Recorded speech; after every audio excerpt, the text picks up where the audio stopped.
Well, at the top of the hour, we told you about two big developments in the fight against COVID-19. The White House laying out its plan to vaccinate kids over the age of 5. And a CDC independent advisory panel is meeting to discuss recommending Moderna and Johnson & Johnson's vaccine boosters for emergency use authorization. So we're going to bring in our chief health editor, Dr. Partha Nandi now. And Dr. Nandi, we appreciate you joining us. Is the White House getting ahead of the FDA and placing pressure on the agency by unveiling its rollout plan?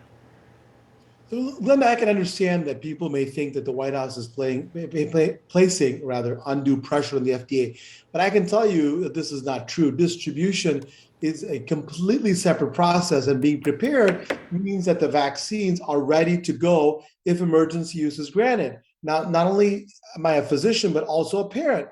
I have two sons in this age group, and the sooner they're vaccinated, the better, in my opinion. One reason is that they can return to the classroom safely, right? And another is because of holidays like Thanksgiving and Christmas are not that far off. Now, what exactly is the White House's rollout plan? Well, they're prepared to immediately ship 15 million doses around the U.S. That's pending FDA approval.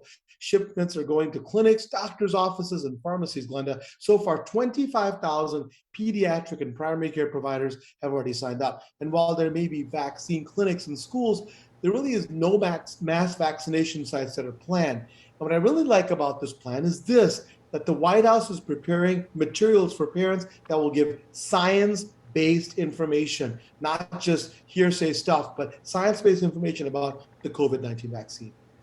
Well, yeah, and that's important information to have, Dr. Nandi. So many people with questions, but you mentioned the upcoming holidays, families looking forward to getting together.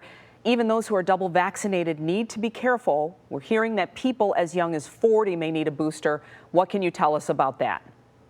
And I'm hearing those stories as well. But right now, only certain people are authorized to get Pfizer's booster shot. That includes folks that are over 65, adults with underlying health conditions, and those people like me with jobs that put them at increased risk for the virus. Moderna will most likely get FDA approval for booster shots for the same groups as Pfizer's. That's because the FDA's advisory panel recently voted yes on the boosters, and the FDA often agrees with their recommendation. The CDC rather often agrees with their recommendation. Now, why are we hearing that folks as young as 40 may need boosters? Well, it's being reported that the FDA is seeing new data that indicates more vaccinated people are getting hospitalized, right? Having said that, nothing is official. And let's remember that here in America, our data shows this, that people who are not vaccinated, Glenda, against COVID-19 are 18 times more likely to get hospitalized and 11 times more likely to die